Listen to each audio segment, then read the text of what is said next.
Good evening, everybody.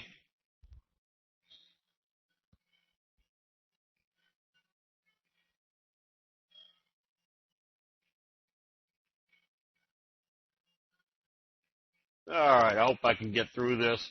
I don't know where the heck I got this cold, but it sure has bummed me out here. So, all right, tonight we're going to have to go back to the old adage of observe the obvious. Ever since we moved away from the T line, got up to the resistance level, let me see if I can make this a little bit more.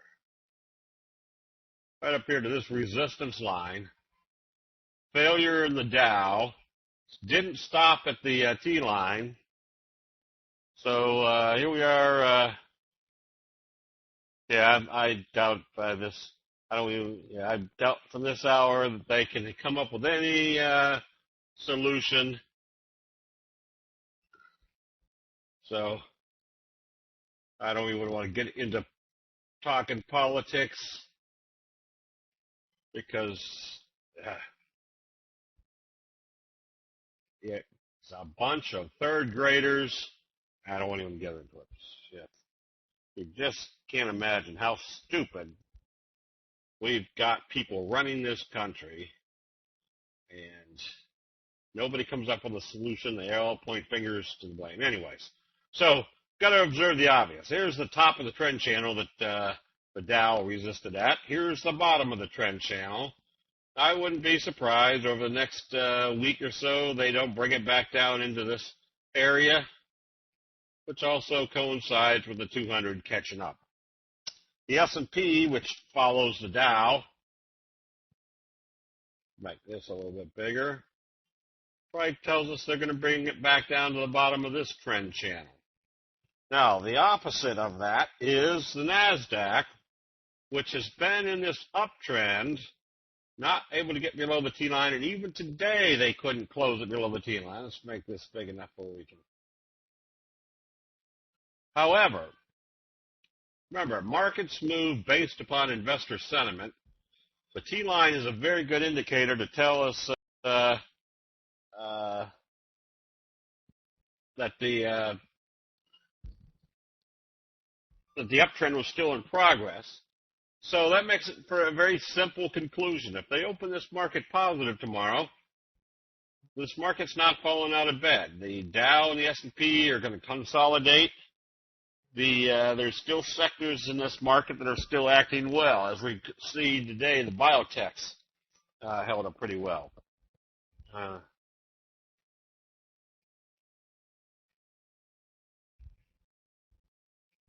So anyways, go figure, yeah. That's but this is why you don't. This is why you have to observe the obvious, which I correlate that or orient that to the candlestick charts, because whatever is happening in the market may be completely contrary to what we would think should be happening if there's all this rigmarole going on for running the U.S. government. So we may not be smart enough individually to figure out what all the ramifications are, but somebody out there was still buying it after it opened, with them knowing that that all this rigmarole is going on. So, anyways, make a long story short, let the market tell you what the market is doing. The Dow and the S&P obviously have sectors that are selling off over the last few weeks. The NASDAQ apparently has sectors that are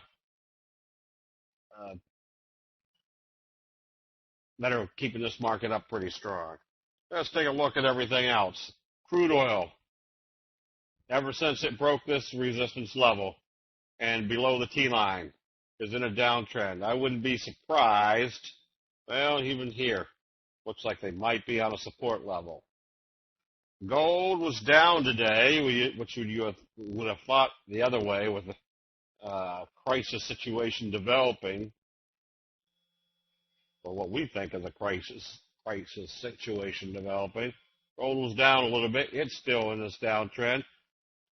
It apparently can't get back up above the 50-day moving average. And silver,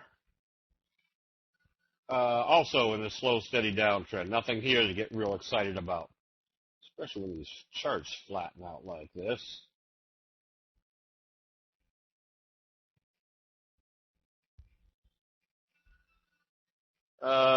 Yeah, we might, oh yeah,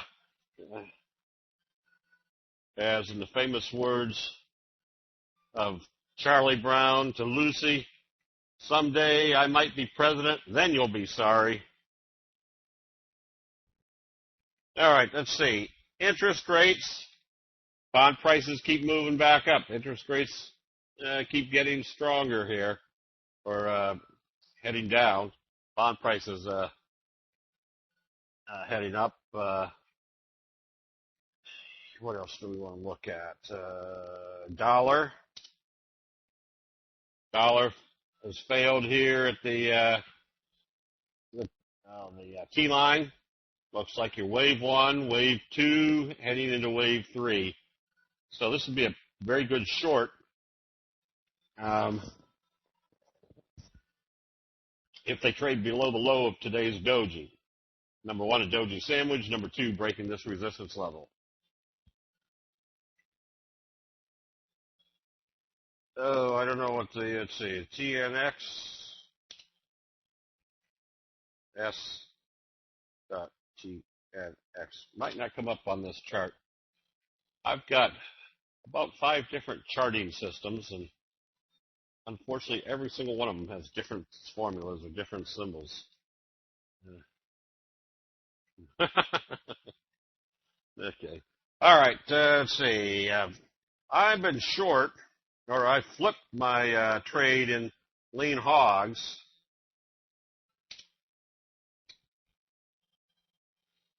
Because on Friday, they closed as a doji right here on the T line. So working on a very simple parameter of they're going to move in the direction of how they open. Well, they opened lower today and have traded down. So immediately on the open, I shorted the hogs. Let's try that. All right. Well, no, that might not work on here either. TNX dash dash. That's on TC. Let me see what I can do with that.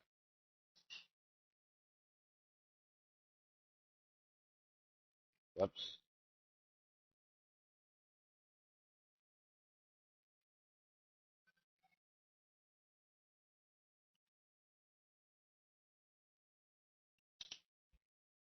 Oh, right. Okay. The 10-year Treasury yield. All right. That's the yield. Oh, I'm sorry. 10-year Treasury. That's the yield index. Yeah, that's still coming down. All right. Okay. Let's see. What else? I haven't looked at. Haven't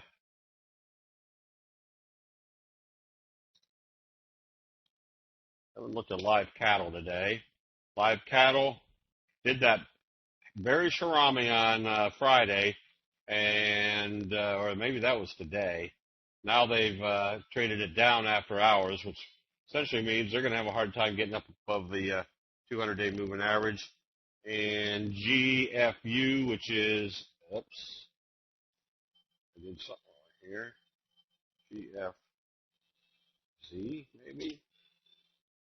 Well, shows butts. Feeder cattle getting a little bit toppy. What is that? Okay, so maybe it's GFV3. There you go, getting a little bit toppy up here, but still hasn't sold off. And I'm trying to think of short hogs or piglets, just right. Uh-huh. Okay. Now, all right, I wanted to make this point just so that if we're looking at the Dow heading down and the NASDAQ pretty much heading up, this is kind of still that same market conditions we've been looking at over the last couple of weeks, where we're not really having any major trend in the market. Now, today was a little bit of a break in the sense that they gapped things down on the open, but then the NASDAQ came up, but the Dow didn't. So we're still in a stage where even if and you're looking at the NASDAQ, it's pretty much been moving sideways, even though it hasn't been able to get through the T-line. With the Dow moving down, you've got to be pretty,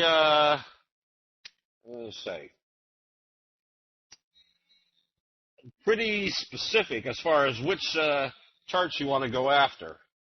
And fortunately, so you're doing one or two things, or you're either going to have to trade very specific charts, or just come back to cash for a few days until we find out what they think, or what they be in the market itself thinks about this trend in general. Now, today, what was it? MLNX. That told us a little story. There's that little scoop pattern. Something's happening here that tells us we definitely want to be watching this one. Kong, another one.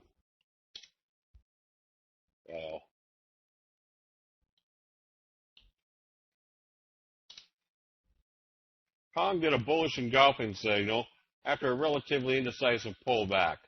Stochastics curling up. You might want to keep an eye on this one, because if this opens positive, basically breaking this downtrend, telling you that this one might have some steam to it. Now, the ones that did have good strength today were obviously the solars. Well, Shazam. We recommended TSL the other day because of the doji sandwich setup. And we know what the results are after a doji sandwich. Even though it opened lower today, it really didn't go very far, and then they started bringing it right back up. So there's been a bunch of the solars that have been showing good strength in here. GKS held up very well. CSUN had a fire underneath it today. Well, for crying out loud, I am just hitting everything wrong here. It's this scotch. Trying to get rid of this cold. That one was stronger than bear's breath today. This is why you want to observe the obvious. Is when they pull it back, it's indecisive. Pull it back, indecisive. When they take it up, it becomes very decisive. Oh, that was another one. It was CGen. We were going to get to that one. Also came up nicely. Notice how they slow curl here. Indecisive trading, but one visual element that we could easily see. They couldn't close it below the T-line, and their stochastics were still heading up. Let's see. That's a bio. That's not a solars. LGK. Well, LKD. Well,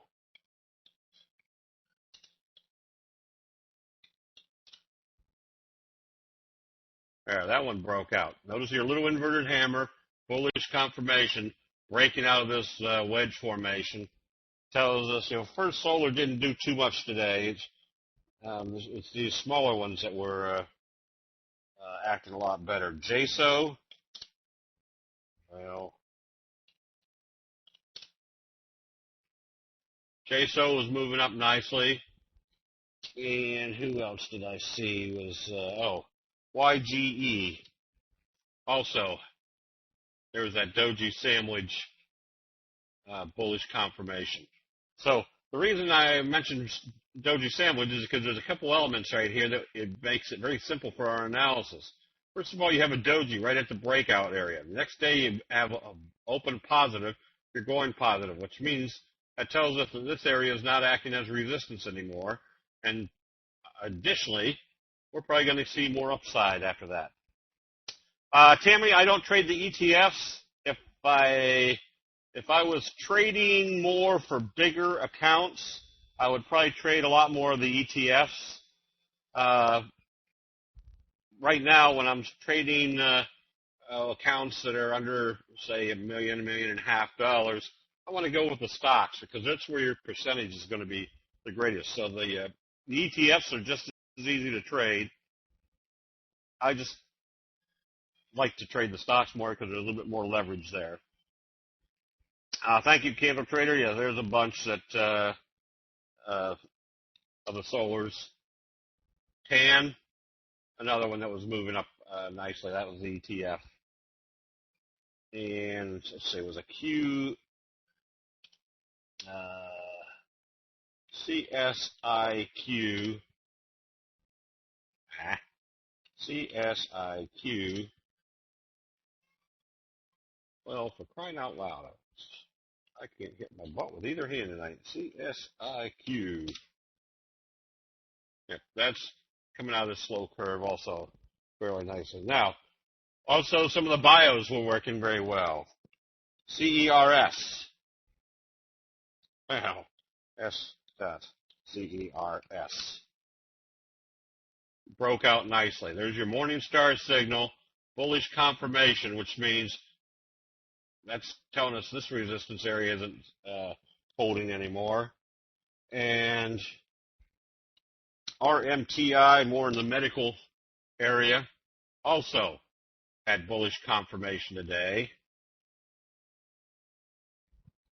PCYC, kind of a doji sandwich after a kicker signal breaking out through this area. It just tells me there's more upside. This signal right here tells me there's strength. A doji sandwich tells me there's strength. That's a pretty good indication they're going after this. Target on this CERS?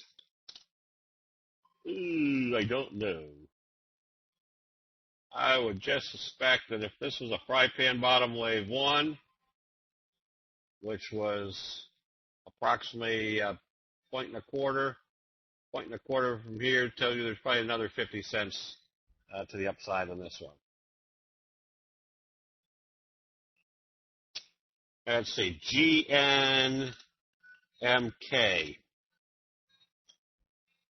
There's that little inverted hammer. This tells me, and kind of this is breaking this little downtrending channel, tells me, and then also supporting right here on the 200. That's one that can be bought without too much fear that even in this market they're going to be selling this one off.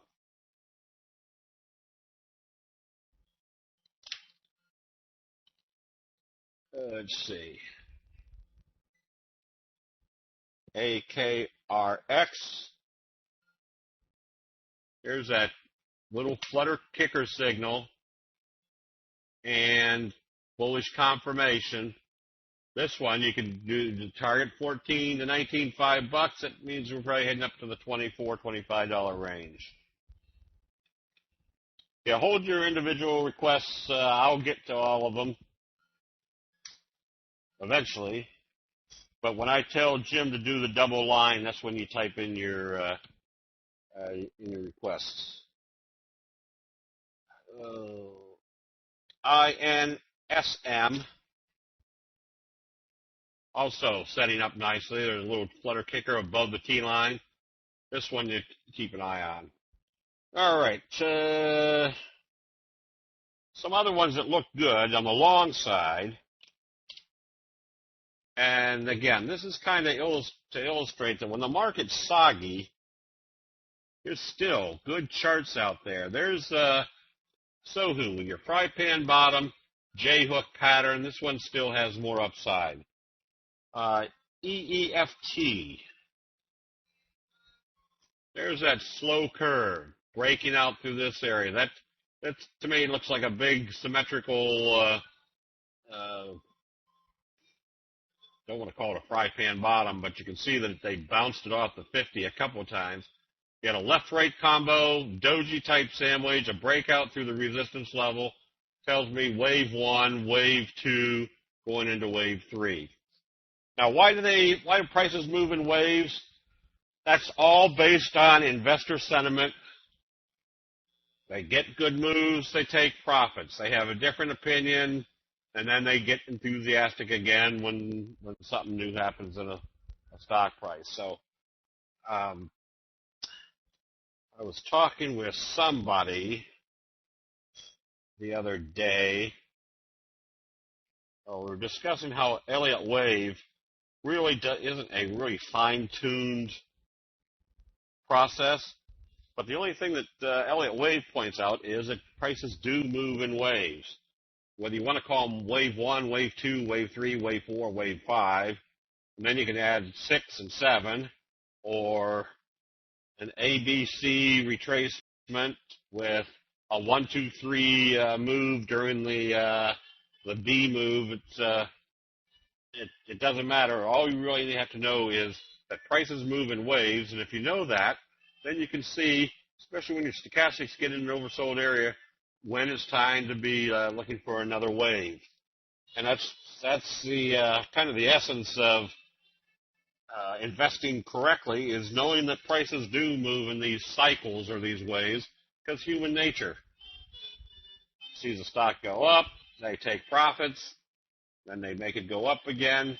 Here is HIMX, which also came out of this little scoop type pattern, had a nice strong price move. We took profits up here. Now we're about ready to buy back on a positive opening, because that essentially tells me I've got a J-hook pattern, excuse me, off this piercing signal that closed just above the T-line today.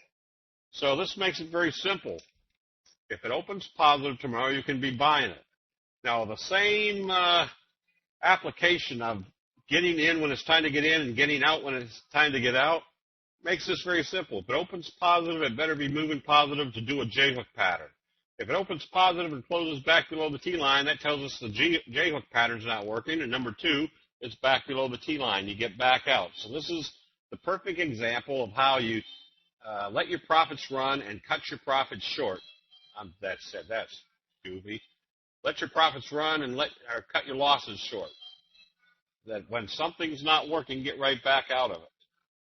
And that's, again, I keep stressing this because that, through the years, was my hardest emotional fupa to overcome. Because when we put on a trade, we've already put a little bit of our emotions into the decision, saying, well, we're smart, this should be going up. And when it doesn't go up, we're kind of being slapped in the head saying, all right, you're not as smart as you think, but we hate to disprove ourselves. So we're going to hang on to it a little bit longer to see if it's going to work, so that we can have all that gratification that we were right. I've discovered, just knowing the percentages, that 1 out of every 3 trades I make is going to be a loser. When you see it's going to be a loser, close it out and move on to something that has 2 out of 3 probabilities of going positive. So wait a day for a confirmation. No, we know what if that was in regards to HIMX. No, we know that if we've had a piercing signal, that if it opens positive, it's confirming. We can be buying immediately. We don't need that confirmation. But what we do want to see is it closes above the T-line. If it does open positive, trades positive, and then comes back down and closes below the T-line, that tells me that the bulls weren't there. They came back out. You want to be back out of that trade. CMG, even though it's a high-priced stock, has a very good chart to it. As you can see, it's a steady uptrend. And now you've got that little doji gap up through the resistance level. More than likely, you can draw a line up through here, and that's your next target. So, may not buy the stock, but obviously that's a very good option play. Sam, the piercing signal, not in the oversold area, still has credibility, because what's the pattern that it could be setting up? So if we see a signal, we want the signal to be occurring in the oversold area. If we see a pattern setting up and then a signal helps instigate that pattern, yeah, your stochastics don't have to be in the oversold area. Now you're buying the pattern based upon the signal telling us that there's been a reversal and that pattern may be coming into effect.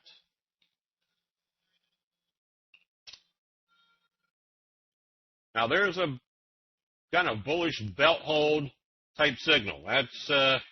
That tells you they sold a lot, and then the bulls stepped right back in. So here's another one that could be a J-hook pattern if it opens positive and starts trading positive tomorrow. Simple analysis.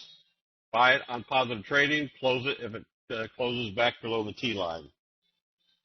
And VNet, there's that double doji. Notice they couldn't get it below the T line. You stay long in something like this. Let's see, who was looking? Somebody was looking for a steady eddy. This tells me this is a steady eddy because every time they bring it back to the T line, they take it back up again. Do you have a candlestick pattern scanning tools? I use TOS. Are these any formulas I can use or plug in? VK, the answer is yes and yes.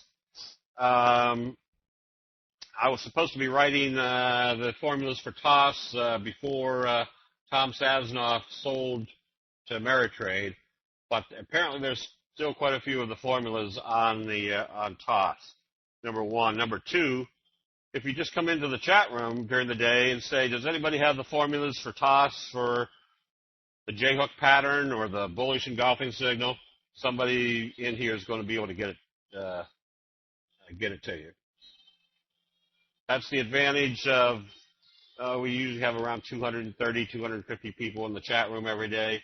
Somebody, if you've got a question, is going to be able to answer it probably a lot better than I can because I don't use all the trading systems out there. There's other people that are using them that are much more acquainted with what works well and what doesn't work well. So there are bullish trades still to be participating in. Richard, there isn't any progress, and I meant to ask Pat this week. They had requested that I do some for them, and we told them we'd do it in September. And darn, we don't have 4 hours left before the end of September. But I'll check on that again. Okay. Well, VK, then that's a good time right now is to ask that question. If anybody's got the formulas for TOS, if they don't put them in here, Ed C does a lot of work and has very good formulas for all of them. So VK, you probably want to get with Ed. He does excellent work as far as doing up the formulas.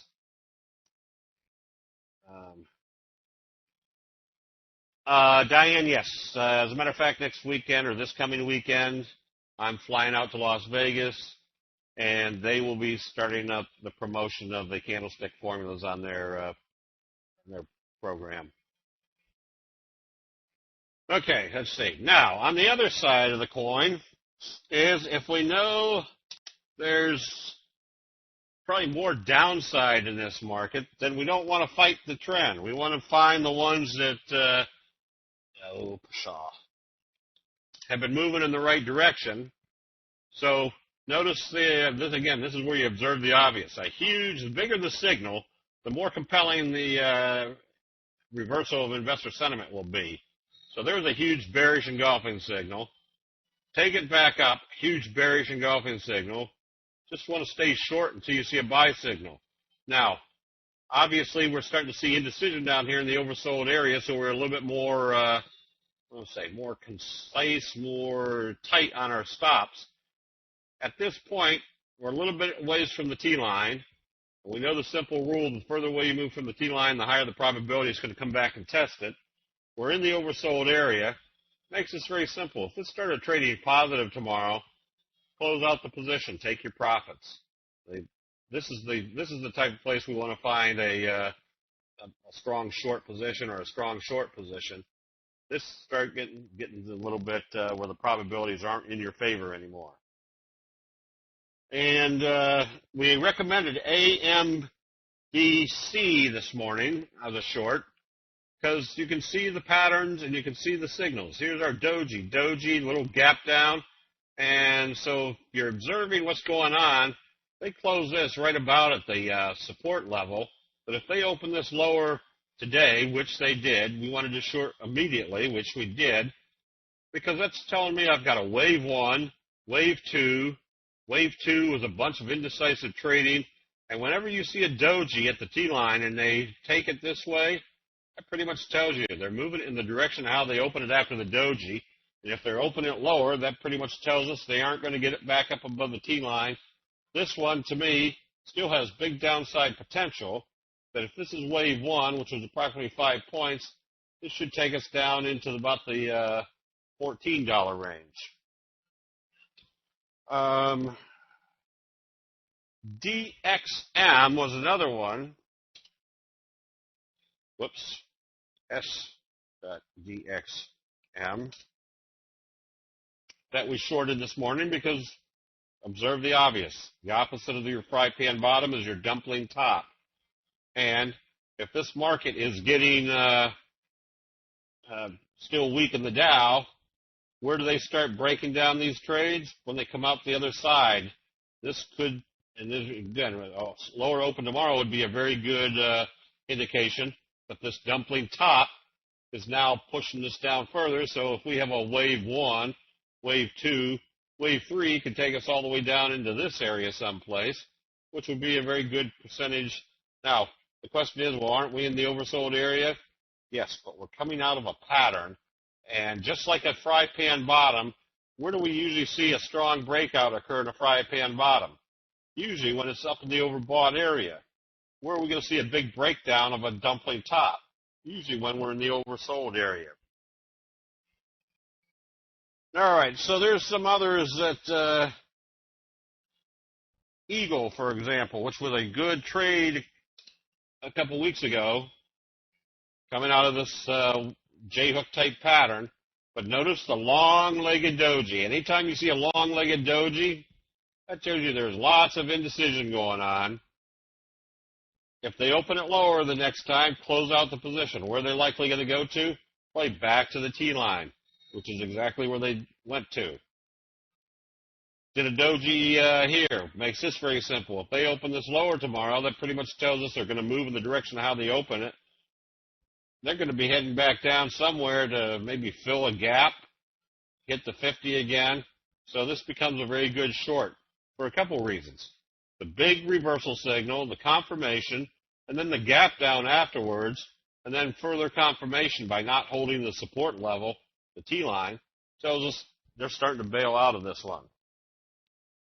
FU was an example of when they were taking this up. This is the perfect reason why if you're in the overbought condition and they open it positive and start trading it positive, just put your stop at where it opened. Because if they come back down through there, what are we going to see? We're going to see some sort of candlestick sell signal in the overbought condition, whether it's a doji, a shooting star, a dark cloud, a bearish engulfing signal. If they've taken it up and they've started going this way, back through the open, close out the position, especially if you're up here in the overbought area. Now, notice what they did. They opened the next day, which was Friday. Couldn't get back up above the T-line, opened it lower today. Makes this very simple. If they open this lower tomorrow, they're still selling this off. There's gaps to be filled back down here at the 50. Still a decent percentage move to the downside.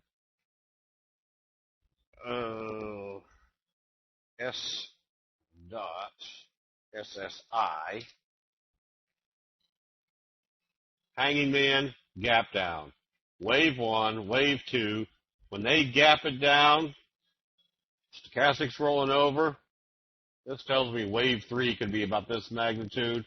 That's a very good short if this market doesn't pick up any steam. Would you sell on the long-legged doji that day or wait till the next day? Tammy, usually I will sell half the position. I will sell half the position on this day because what do I have up here? I have a doji in the overbought condition.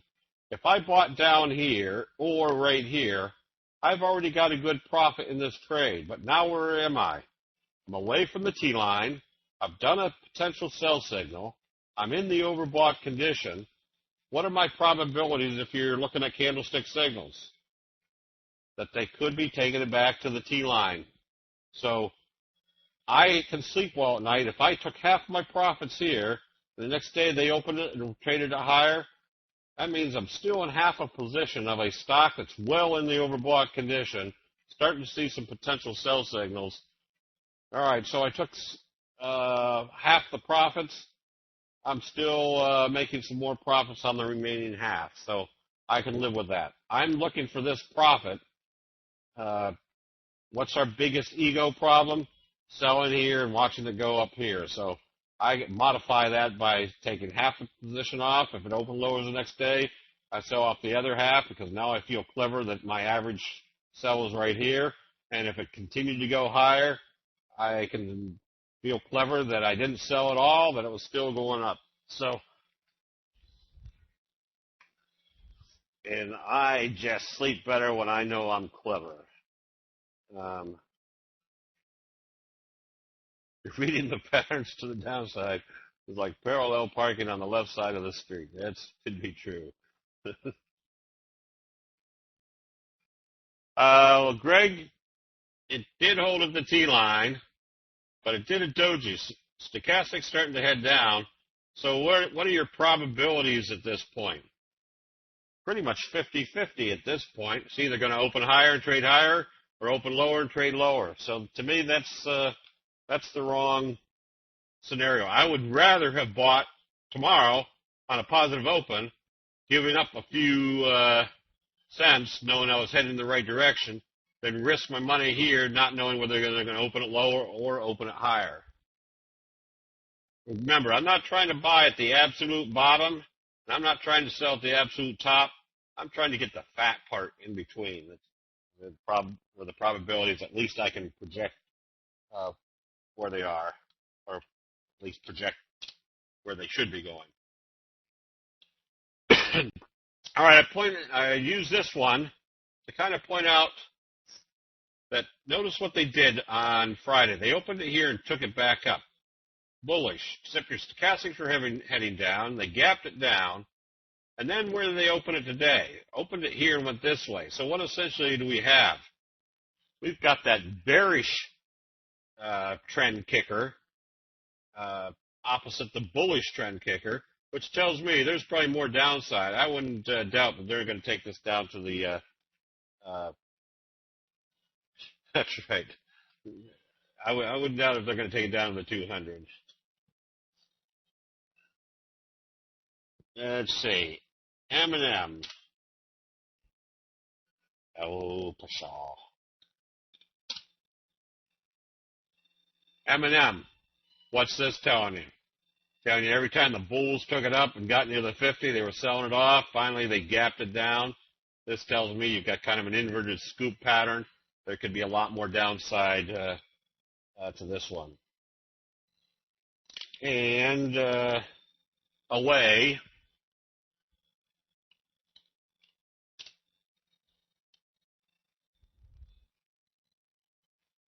Away.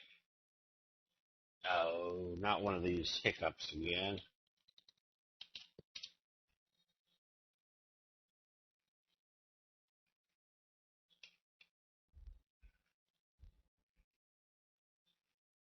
No, pshaw. See if it's just a symbol. Now, why does this thing do this?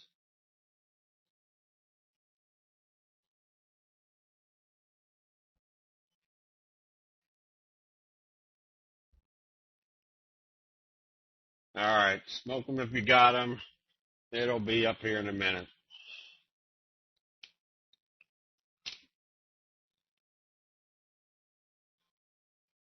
This is where you kind of observe the obvious on the Dow, where we got this trend channel,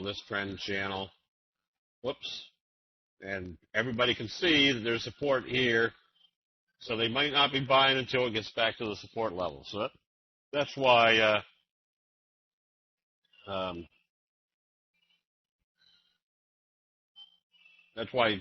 you always can see, or at least watch to see what happens when it gets to the support level. All right, let's see if we got any new activity here. Well.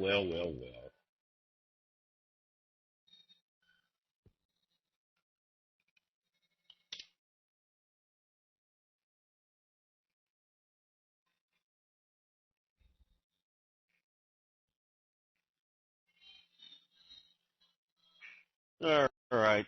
Let's see. While we're waiting for this to come up, I buy a stock on positive trading and set T line as a stop.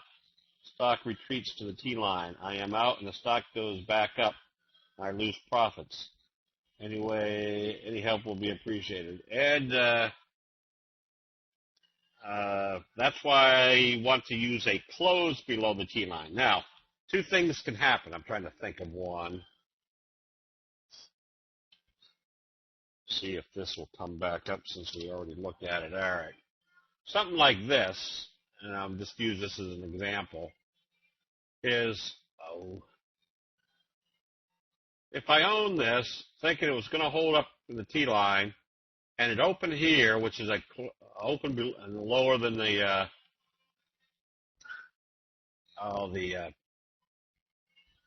after a doji, and I watch to see if it's going to hold at the T line. If it doesn't, I close out the position.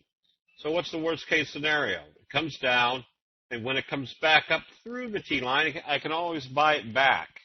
So that just cost me a minimal round of commissions, but it basically gives me a signal at the end of the day where if I can see they've taken it down and brought it back up above the T line, I've got a hammer signal, which is still an indication they couldn't get it below the T line. And or if they brought it up above the T line and they open it positive, I can always buy it back. So don't get out too early and don't be afraid to buy back if it goes down below the T line and comes back up through. We sold some here. I think I sold half the position here and sold the other half on this day with the idea that if it came down and came back up, we could always buy back in. So now I'm looking at it. So if we bought down in, I forget what we bought down in here and closed out up in here, it doesn't really matter where I got out. I could see that the indication was they were bringing it back to the T line. Whether they're going to hold at the T line, I didn't know that. So why take the risk? It could have opened today down here and gone this way. So I'll close if it closes below the T line. I think we had that on a few others. In a case like this where it looked like a buy, but then when it closed back below the T line, that's where just the fact that they've closed it below the T line tells you there's probably more negative going to go on than positive. I would rather give up a few pennies than give up a few pennies potential profit than take a few pennies of actual loss. Because if I've got money X and I've made less money to the upside, my base is still getting bigger. If I've got X and I close out here at X minus, I've still got to find something to turn around or find something else to make that minus back again just to get back to X. I'd rather be compounding my money less than trying to hit a bigger trade each time.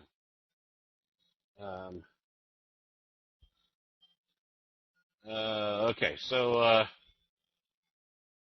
right, let's see. I think we've got some charts back apparently.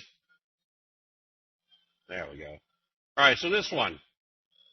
Wouldn't be afraid to go short tomorrow based on, notice the rounding top. Then we had kind of a hammer. Anytime you see this hammer signal, what do we want to see the next day? We want to see positive trading telling us the hammer is being confirmed. If they open it lower, what's that pretty much telling us? The bulls stepped in, but the bears still have control, and they're probably going to take it back down further.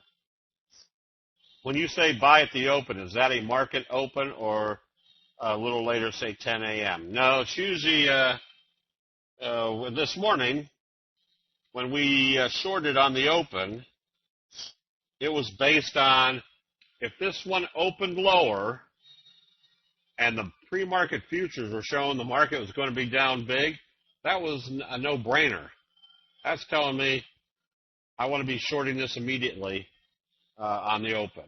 Now, there's going to be some times where, let's say we thought the market was or this one was going to be down and the market opened up 50 points and this traded up a little bit, yeah, I'll sit around and wait to see if it comes back down through the previous day's close before I'll go after it. I'm trying to think of something in the positive direction.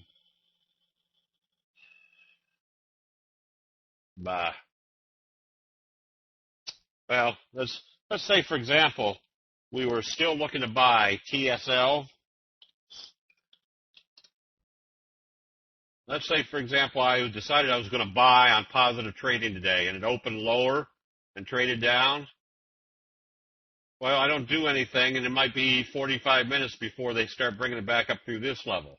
Now, if they bring it back up through this level after opening lower, what's that pretty much tell me? It tells me there was some profit taking, but the bulls were still there taking it up. I'd rather be buying it a little bit higher, knowing it was going in the direction that I wanted to go.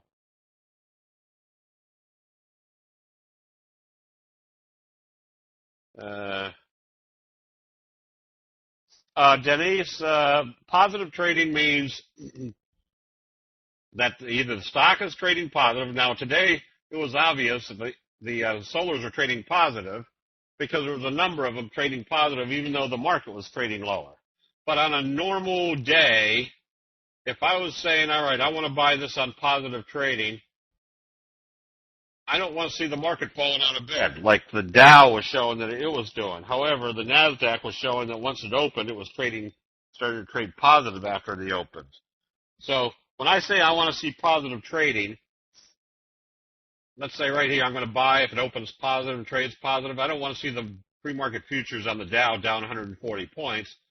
If the Dow is showing slightly positive pre-market futures and this is opening positive, that's exactly what this candlestick signal told me that it should be doing, is trading positive. So my definition of on positive trading is that the market isn't falling out of bed and the stock that you should see confirming bullish trading is actually starting to trade positive.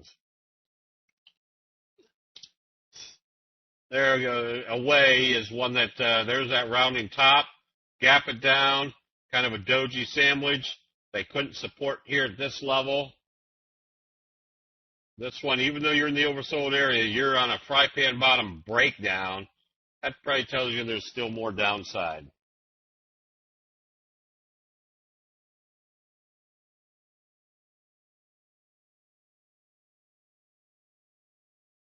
Let's see.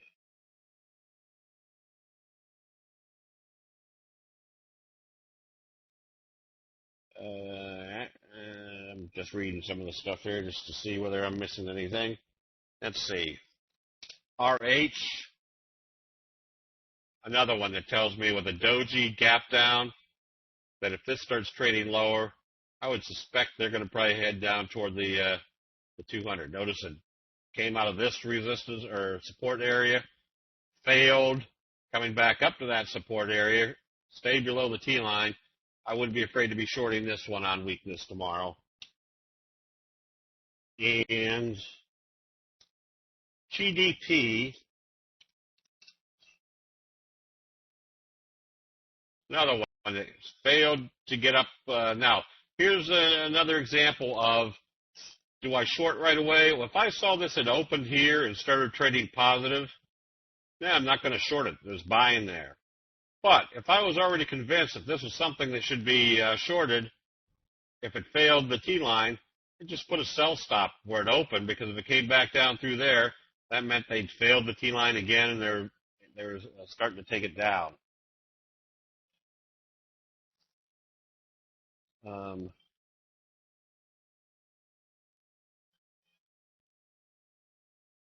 And DK, whoops, S.DK. There's that bearish J-hook pattern. Whoops, make this bigger.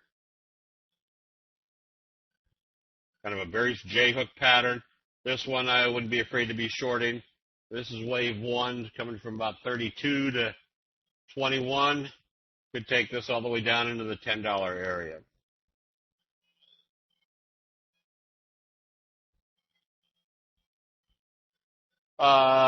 Sammy, if you're doing the daily picks, remember, they have to open properly. And two, if you get stopped out, that doesn't necessarily mean you stay out of the trade. There's a lot of times where I get stopped out of a trade, and then 2 days later I'm right back in it because why were we buying in the first place? We were buying because there was an overbought or oversold condition with a buy signal. They moved it up, backed it off again. The bears were still in control. And then the next buy signal, I buy right back again because what's that telling you? It tells you the bulls are right back there, the same conditions that we were buying the first time. Now they're buying again. And MOS, there's that rounding top failing up here at the 50. Makes this very simple. We've got a doji. If they open it lower, they're going to move it in the direction of how they open it after a doji. You'll have a doji sandwich. That tells me they're heading back down. There's a support level here, and if it breaks that, it could be big downside. Okay, I guess that's about all I've got for tonight. So are there any general questions on candlesticks? Not individual stocks just yet, Jerry.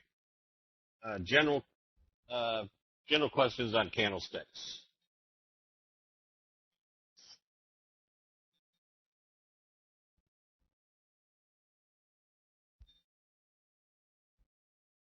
Let's see, just go back a little bit.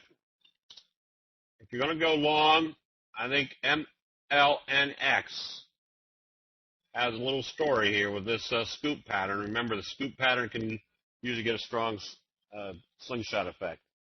Does a left-right combo require next day confirmation? Yes, but you can kind of anticipate it.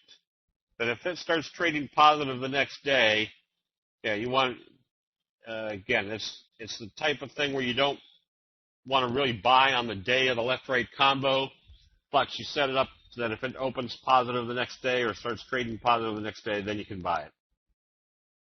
Do you have the search for Metastock? Sammy, it's already set up. I guess they're going to be introducing the information here in the next week or so. I'm curious how one can tell whether a stock is getting soggy in a rounding bottom J-hook. Let's see. I am curious how one can tell whether a stock is getting soggy in a rounding bottom J-hook. Are there other indicators? Yes. The indicators are knowing what makes up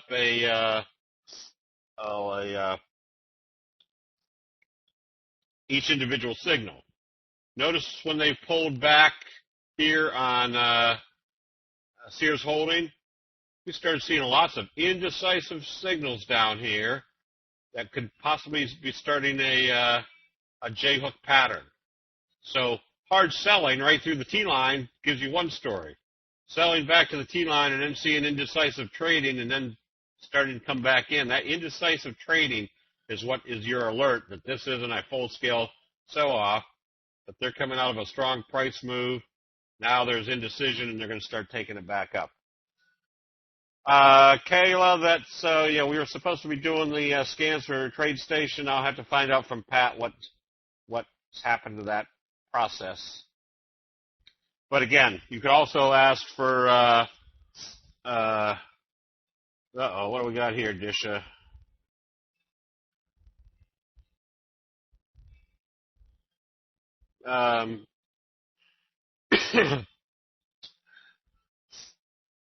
Okay, let's see.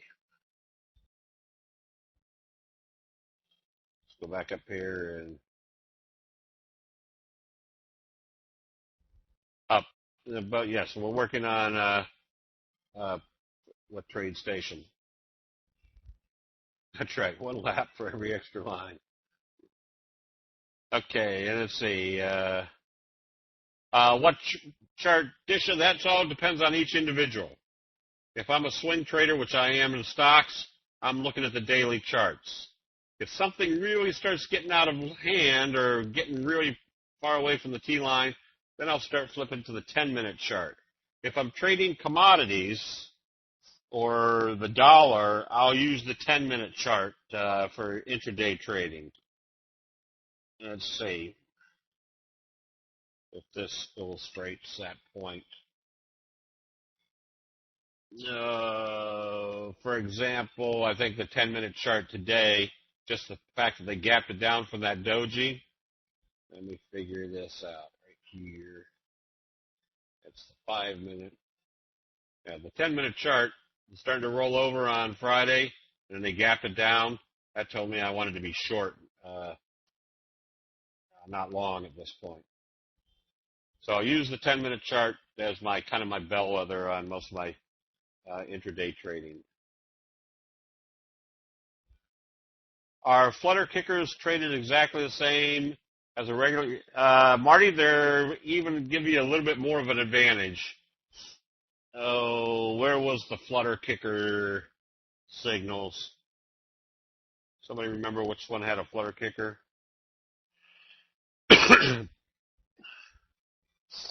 A flutter kicker is AXR. Okay, AKRX. Oops, I'm going to go back to the daily chart. Oh, come on.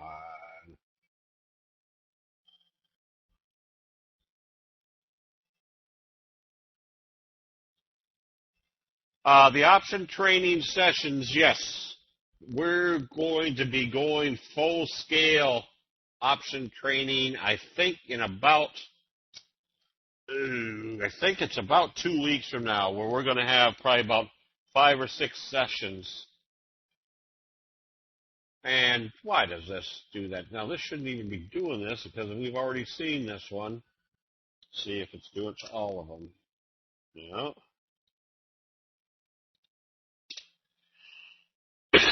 Excuse me. Okay, RJet was a flutter kicker in reverse. Well, pshaw. Hold on for a second.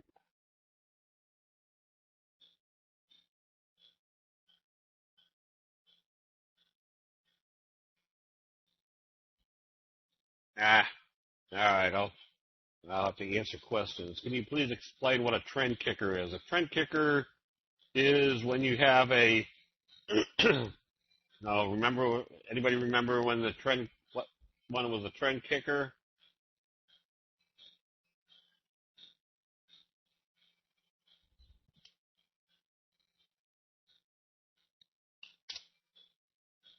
Let's see. Now what's happening?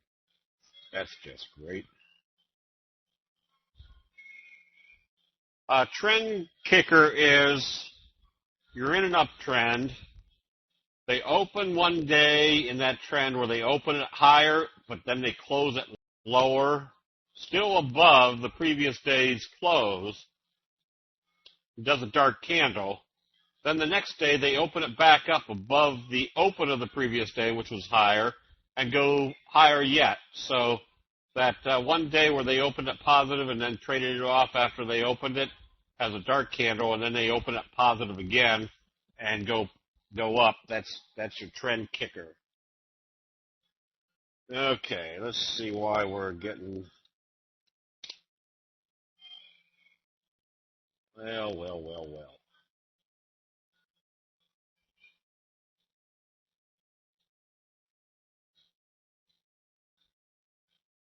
There we go. Okay, this one was kind of a trend kicker to the bearish side. Notice we'd rolling over. Then we had a little gap down, but they traded positive. I mean, they opened it here and closed it here. Let's make this bigger yet. So we had a bearish day. They gapped it down, but brought it back up. Then today they opened it below yesterday or Friday's open and went this way. So this told me they were still kicking it in this direction. INSM. That was a doji sandwich. And let's see. So anyway, that's what a trend kicker is where you have kind of a little kicker signal in the trend. And let's see, was it Sohu?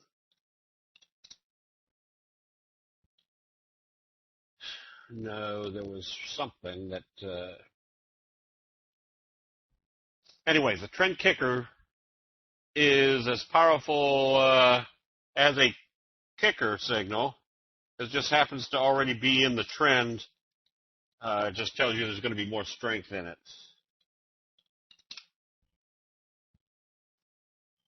There's a bullish trend kicker.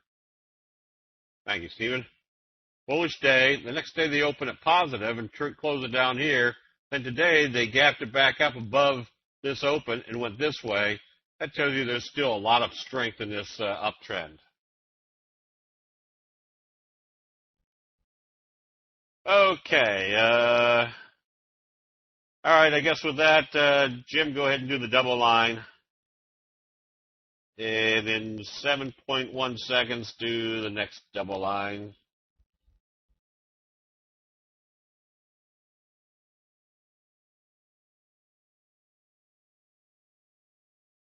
Yeah.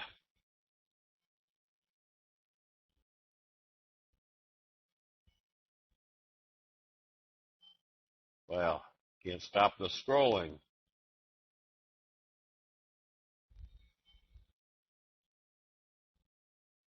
There we go. All right. RGEN. Oh, this is getting a little bit aggravating. There we go. Get a bearish engulfing signal.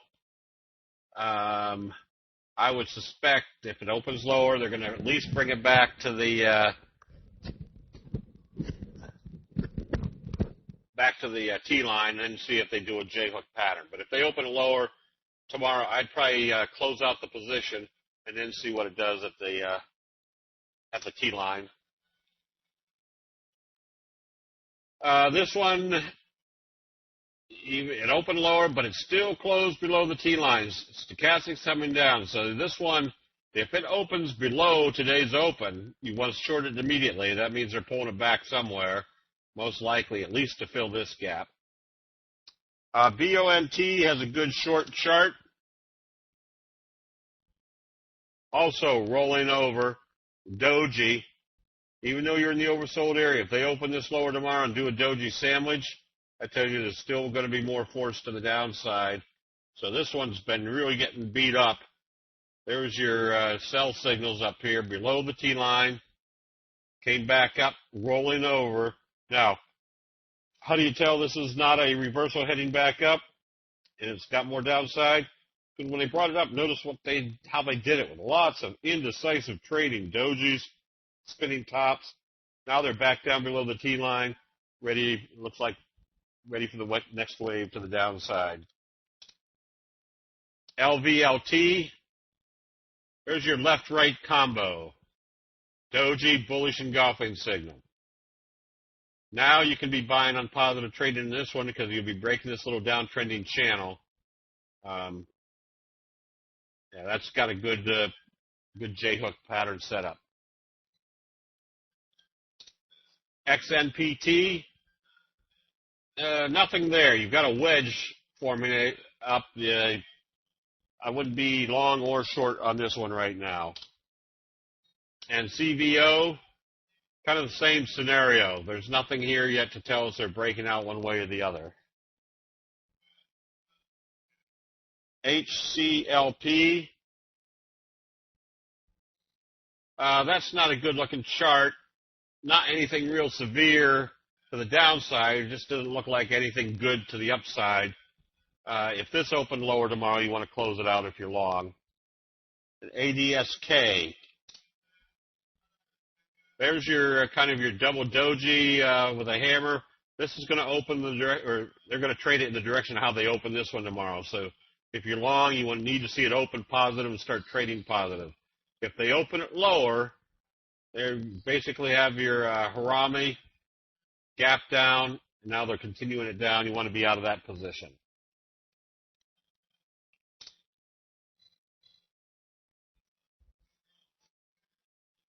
Oh, Shaw. S.TPLM. This one's showing you very distinctly that it's holding on to the T line. If this opens positive tomorrow, you can be buying it, because that would tell you your J-hook pattern's in progress and you broke this little downtrending channel. All right. Scrolled past me again. SGEN. Nothing there to make me want to go long or short at this point. Now, if they did gap this down, you wanted to go short because that'd be that little J-hook pattern to the downside.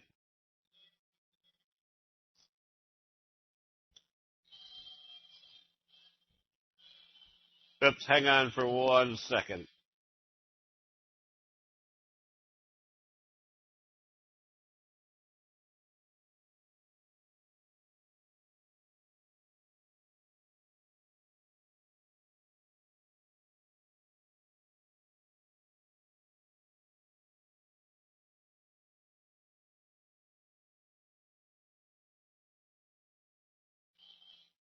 All right, sorry about that. What were we on? SGEN.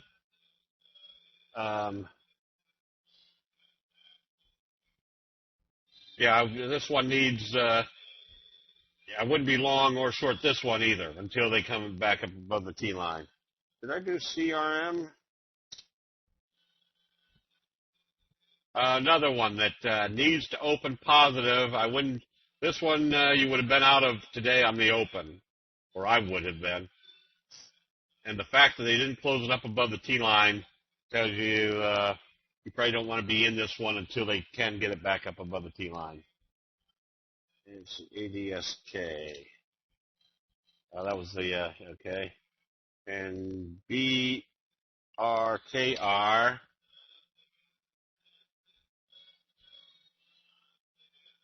This one you can be buying on positive trading using the T line as your stop.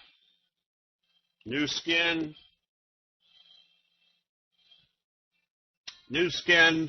If this opens lower tomorrow, you close it out. But as you can see, it's been holding the T line the whole way up, so you definitely need to see it open lower to close out the position. You do have a doji hanging man confirmed. Now, further confirmation would be trading back below the T line. GALT, this one has to open positive to stay in it. If it opens lower, you close out the position. You don't want this one going back down below the T line. NR, whoops, S.NR. This one consolidated and closed back up here. This is why you always want to wait to see how they close it, because anything during the day is noise. Now, you'd like to see this open positive. There you've got your doji gap up. That's your best friend. This one is a good-looking chart. And FUL.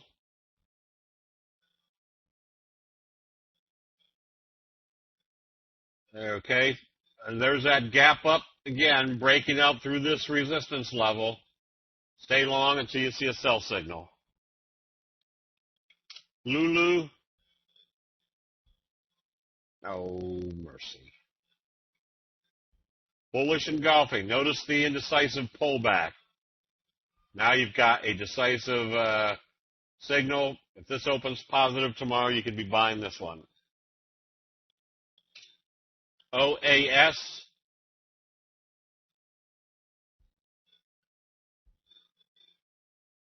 This is getting a little bit discouraging. Another one where you stay long as you don't see a sell signal and a close below the T line. CWST. Belt hold type signal. Just one element that you can detect here is they haven't been able to close it below the T line. They need to open this one positive, though, to stay with it. And Hero.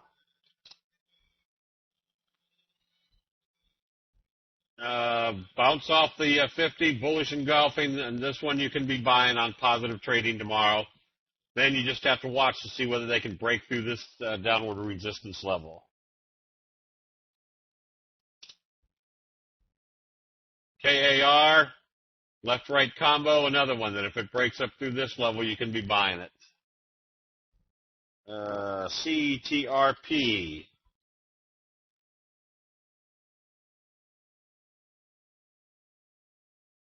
Oh, will. Stay long until you see a sell signal.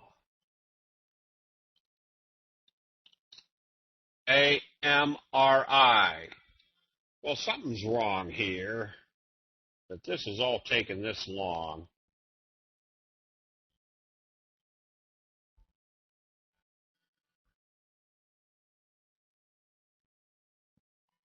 Bah, humbug.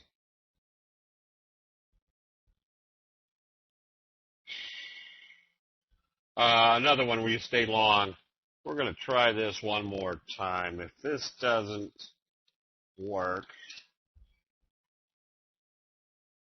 okay, I scared it. This one you probably want to be going short on any weakness. You can see the wedge. If they break down through the bottom of this wedge, this is NLDS. You want to go short. Ford needed to stay up above the 50. This one you probably want to come out of on. This one has to open higher and trade higher to stay in it. On a trading basis, as long as it stays in this uptrending channel, though, the long-term hold is still there. Let's see. We saw MY today. This one was acting well. This one you continue to hold. CCK. S.CCK. Okay.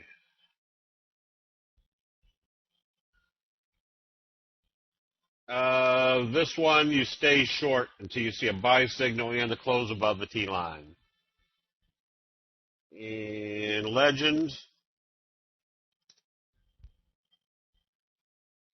This one was closed out if you were short. It should have been closed out on Friday with it coming back up. There's your hammer in the oversold area. When it came back up through the top of the hammer, that's when you should have closed it out. However, I wouldn't. This one needs more information. If they take this positive tomorrow, you can be buying it on the scoop pattern. If they can't get through the T line, you can always re-short it on the next sell signal. We did RH. We did my Ruckus. Ruckus was up pretty good during the early part of the day. Oh, still was up. All right. This one can be bought on positive trading. Notice the support area in here. And today was a good day of telling you the bulls were stepping in. TIBX, another one. As long as it stays above the T line, you stay long. And MZOR.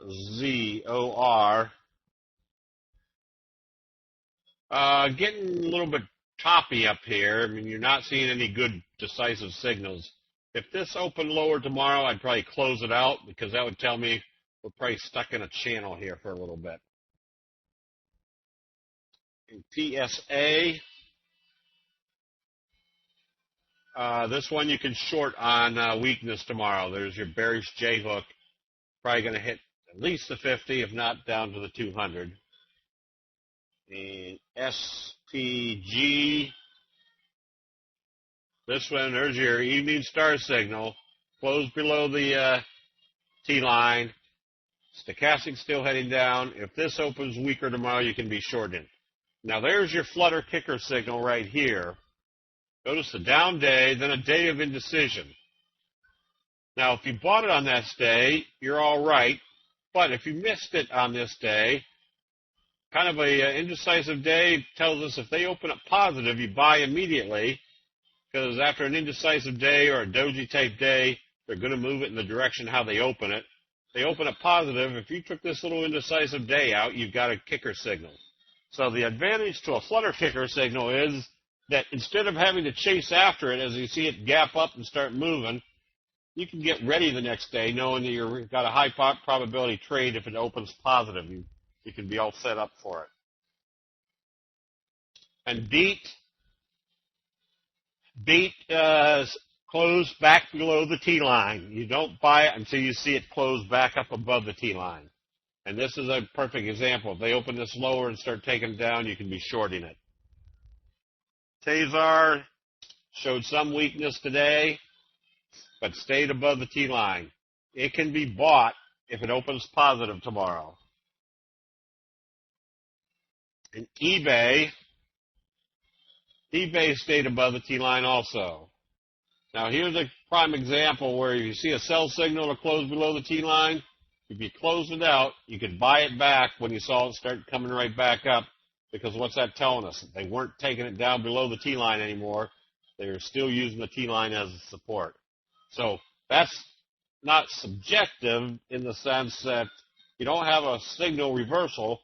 All you do have is a failure of this signal confirming, and that the T line is confirming back to the positive side. LGF. This one's soggy also. As you can see, you had a trend channel. It broke it. They've tried to come back up to the trend channel, and they're still underneath it. If it opens lower, you probably want to be shorting this one. Dang was acting well most of the day and gave back everything on the close.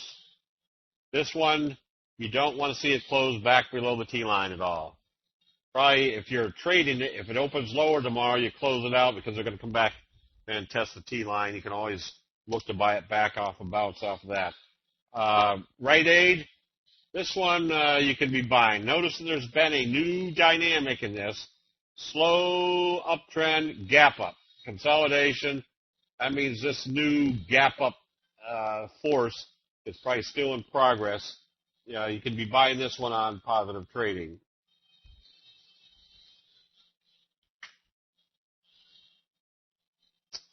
We did JSO. JSO was still acting strong, stayed above the T line. Finish line. This one, Doji gap up. Stay with it. You're in this trajectory right here. And we did CGAMBA.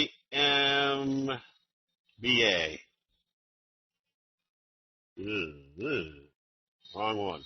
S.AMBA.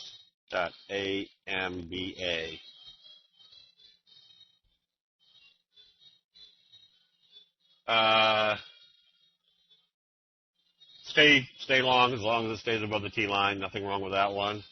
YY. This one, you get ready to short on weakness tomorrow.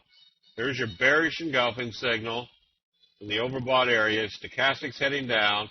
There's your bearish Harami confirmed. If they open this lower, they're back below the T line, obviously, today. That probably tells you they're going to take it back down to the 50. ANR, a doji sandwich. If this opens lower, you want to short it immediately. Netflix. All you can do with this one is stay long as it doesn't close below the T line. The trend is your guide on this one. JILD. This one, with it trading back below the T line. Notice they can't get it up, or they couldn't get it back up through there today. If you own this one, it better open positive tomorrow and trade positive to stay in it. And ACN, whoops, S.ACN.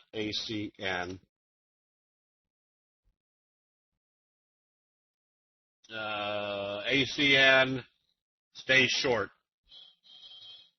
You can probably short this one tomorrow also on weakness. AYU, stay short until you see a buy signal and a close above the T line. LNG. Stay long. Nothing wrong with that one. Office Depot. Another one where you just stay long until you see a sell signal. IMMU. This one you stay long. Might not be very enthusiastic until they get broken out through this level, but as long as it stays above the T line, you can stay with it. IQNT. Another one with a left-right combo today, telling you the T line was acting as support. You're still in an uptrend, and you're still on the same trajectory right here.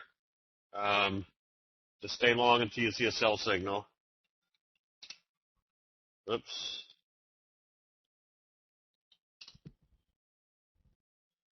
There's that belt hold type signal. This one you want to be buying on a positive open tomorrow.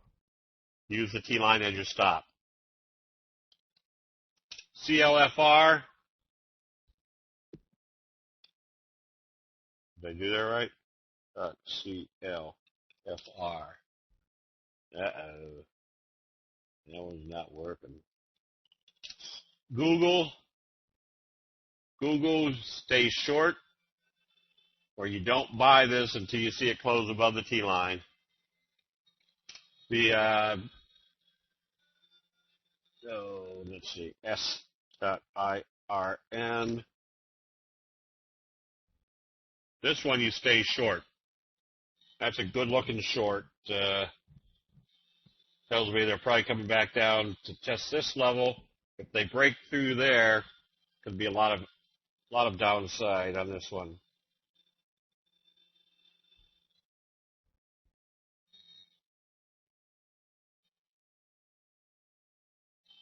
Let's see, we did Legend, RMTI we did. This one, you want to buy this on a positive open, a doji sandwich. AMPE. This one failed at the this level. This is a perfect example where they took it up and then they came back down here. That told you they were failing at this level.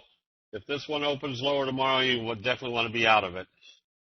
KNDI also had some selling in it. Notice the bearish, not quite a bearish engulfing signal, but the lower open told you they were coming back to the T line. Now you've got an inverted hammer. It makes this very simple. If they open it lower, you want to be short. If they open it positive, you can be buying immediately. And CUR, another one that's kind of failed up here at the top.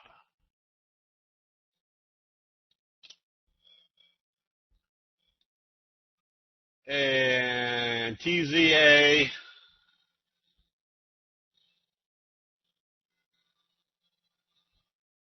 there's that bearish engulfing signal.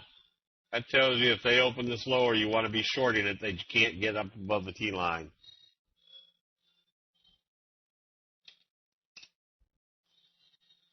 Best Buy, another one that if they open this lower tomorrow, you want to be shorting it.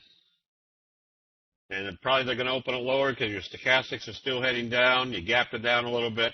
I would suspect there's going to be a test of the 50. PAMT, stay short. IWSY, that one I can't find. CLIR, that did a big hammer signal today. This one, if you're short, this would have been another perfect example that if you were short and it traded down and you're in the oversold area, you put your sell stop or your buy stop to cover if it came back up through that level. And this, with it being in the oversold area and trading down pretty strong again, away from the T line, this is where you flip to your 10-minute chart. And if your 10-minute chart starts turning around, that's where you start covering your short position. Why? Because you're that far away from the T line in the oversold area. If your 10-minute chart starts showing you some buying, it's probably going to be something that's going to bring it back up toward the the T line. TLT, 20-year notes stayed long. The 20-year treasuries still acting bullish, which means the rates are staying down. One we recommended this morning, if it went positive, which it did. There you had the big, notice you had a series of dojis down here. Remember, if one doji means indecision, a series of dojis means greater indecision. So this one, you definitely could still be buying it because I would suspect your pop's going to be back up here up to the 50-day moving average. SLW, this one, yeah, wouldn't be a buyer until you see a definite close above the T line. And TRX,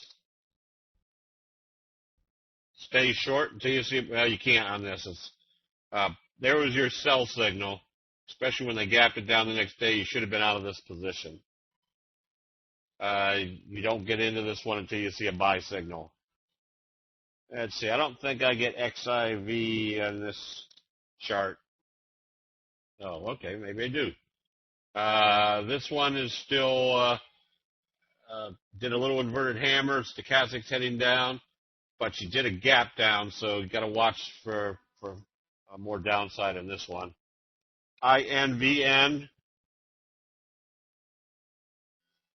I wouldn't be long or short on this one. It looks like if they start rolling this back down, you want to go short again. And that was INVN. Abercrombie Fitch. This one you can go short. This one kind of looks like the same as Stage. I'm sorry, S.SSI. Oops, that's even more dramatic with the gap down. Bidmazer, AGN. This one you can go short on weakness tomorrow if it comes back down through the 50. Vail, nothing here yet. Even though that was a positive day, you're still heading down. If this, I would suspect you're going to see this one open lower tomorrow. This is a nothing signal. Just an up day and a downtrend.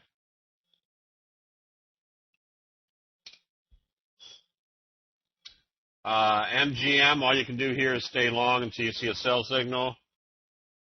Las Vegas Sands, same scenario. Notice that you took out some of the sellers today, closed back up above the T line.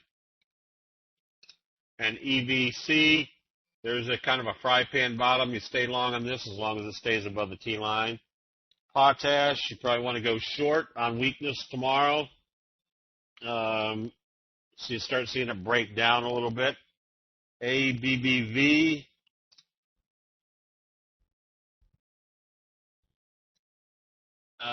ABBV, notice the tweezer bottom.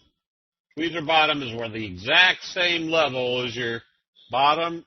If they open this positive tomorrow, they're going to at least bounce it back up. So if you're short, use the high of today as your stop. You don't want to see it come back up through that level.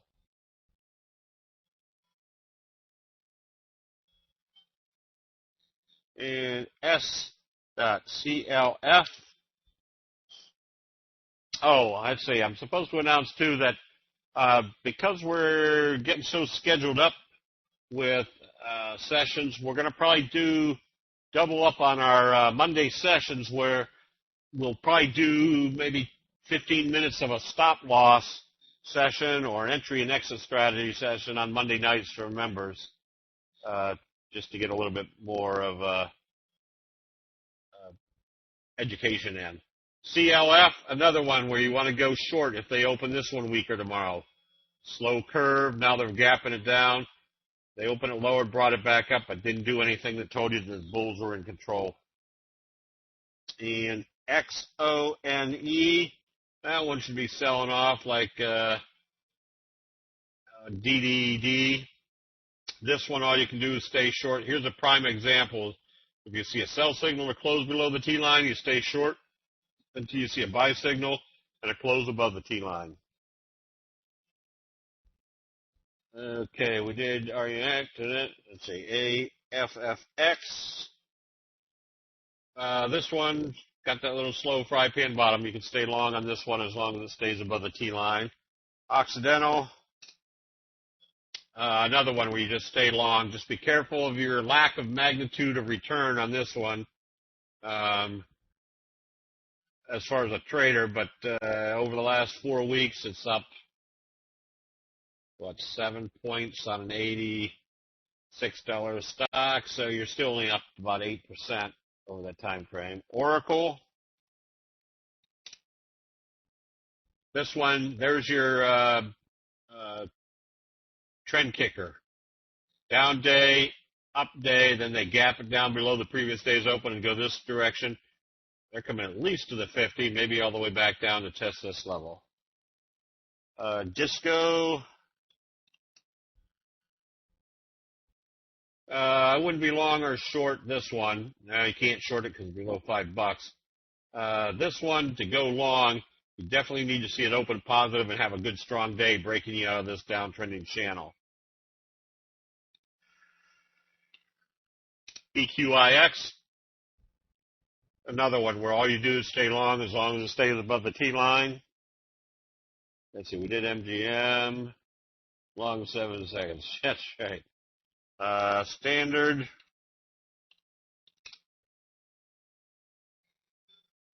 That one you might come back after belt hold, bullish engulfing signal. If it opens positive, a J-hook pattern setting up.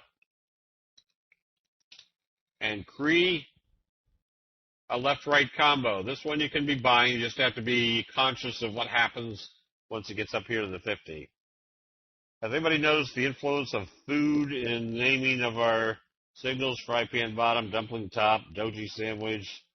Yeah. T-line crunch. Well, that's probably why I have such a hard time staying on a diet.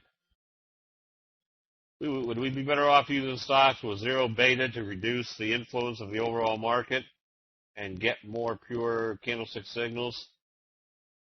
No. I want to find the best signals. Remember, there's still things going up when the market's going down. We have the advantage of being able to scan within minutes each day of finding those best charts. Okay, I guess let's see if there's some more out here that all right. Yes, Sharon, we are. Pat and I were talking about it last night, and because we're going into option strategies here in the next couple of weeks, I'll probably have to do an unofficial long-term picks area until right close to the end of the year now, and which I hate doing because I want to get that one going. I like finding the long-term picks will be based on two assumptions. One is that there's going to be stocks that have long-term upside potential. That's not it. Just picking out one where, more like International Paper here a while back with the J-hook type pattern that will we'll find things that have the big quality stocks that have the big upside potential. Hold on for a second. I'm trying to. How come I can't type and talk at the same time? Oh no. Oh. Facebook. This one you get ready to close out if it opens weaker tomorrow, because then you'll have your flutter kicker signal to the downside. This one has to open positive and trade positive to stay in it. And 8, what's happening here? This is not the way it's supposed to be working.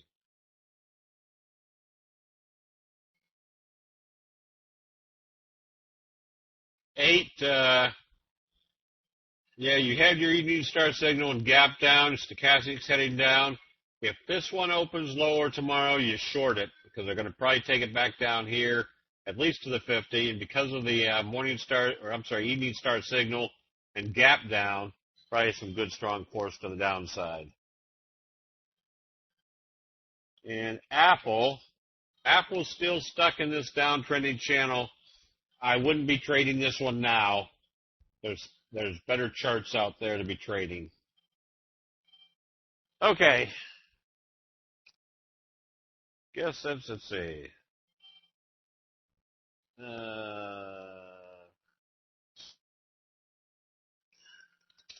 Free. Whoops. Free. You got your double doji. It has to open positive to stay in it. And Melly. This one you buy on a positive open tomorrow. Their fry pan bottom breakout. Okay, I guess that's about it, except the only thing now to look forward to here in the near future is we've just printed, we changed the name of the history of the North Pole to Who is Santa and How Did He Get to the North Pole? They're a nice big 8.5 by 11 format.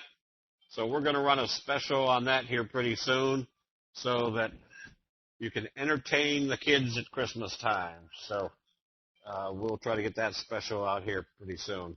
Plus, I'll need people to do some feedback for me in areas like Amazon and those type of places. So with that, let's call it a night. We'll see everybody in the chat rooms.